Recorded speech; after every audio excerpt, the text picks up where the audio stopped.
Union Home Minister Amit Shah will undertake a 2-day visit to Assam and Manipur from December 26. He will lay the foundation stone of a new medical college in Guwahati and distribute financial grants to 8,000 Namgars or Vaishnavite monasteries under the Assam Darshan program. In Manipur, he will lay the foundation stones of the Churachandpur Medical College, an IIT at Mungkhong, a state government guest house, the state police headquarters and the integrated command and control center in IMPHAL. Besides distribution of financial grants to the Namgars, Shah will also lay the foundation stone for the development of Bata Dhravathan as a cultural and tourist destination, a Home Ministry official said.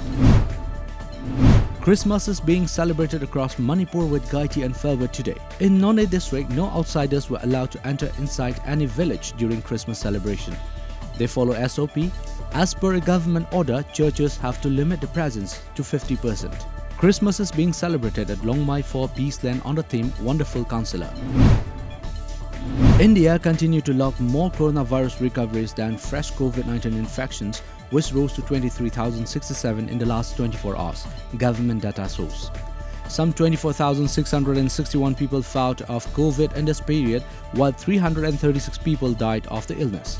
With this, the country's total coronavirus cases shot to 1,01,46,000 with 1,47,092 deaths so far.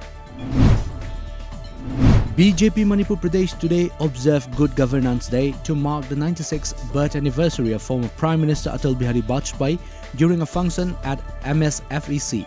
A host of BJP leaders and workers attended the function. BJP IMPHAL West District also observed Good Governance Day to mark the birth anniversary of Bharat Ratna ATAL BIHARI VAJPAYEE at Siko Ground, Haubam Marak, Lorimbam Lekai.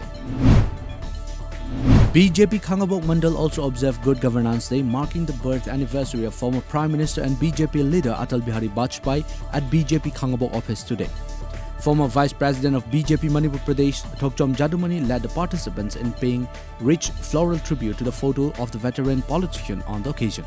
ATAL BIHARI VAJPAYEE's birth anniversary is observed as Good Governance Day every year across the country on December 25.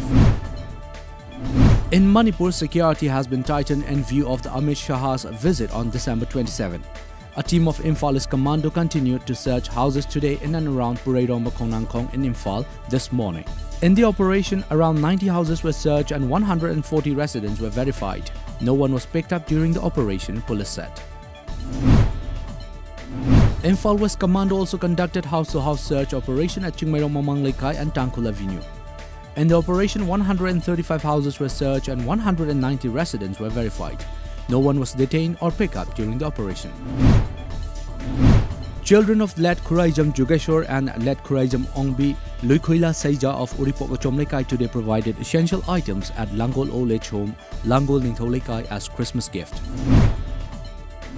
Assam police have arrested 13 Rohingya refugees, including 6 children from Karimganj district for illegally entering India through the Indo-Bangladesh border in Karimganj district. According to media report, the arrested Rohingya refugees were taken into police custody on Tuesday. The refugees were detained as they were moving in a bus from Agartala to Guwahati. Arunachal Pradesh has registered 9 new COVID-19 cases in the past 24 hours, taking the stats tally to 16,678. In the last 24 hours, 37 more patients who were earlier infected by COVID-19 have been discharged after their recovery from the disease. The state's recovery rate is 98.39% according to the health bulletin. Arunachal Pradesh currently has 184 active COVID-19 patients. The deadly disease has claimed the lives of 56 in Arunachal Pradesh so far. The farmers' protests against the 3 agri laws passed by the parliament on September enters day 30 today. Students from various universities have also joined the month-long movement against the government's new laws for the agricultural sector, a media report said. Prime Minister Narendra Modi soon to address farmers across the country and transfer Rs 18,000 crore as part of the next batch of financial aid to farmers under the PM Kisan scheme. The centre is expected to transfer Rs 18,000 crore to 90 million farmers as part of the initiative to increase their income.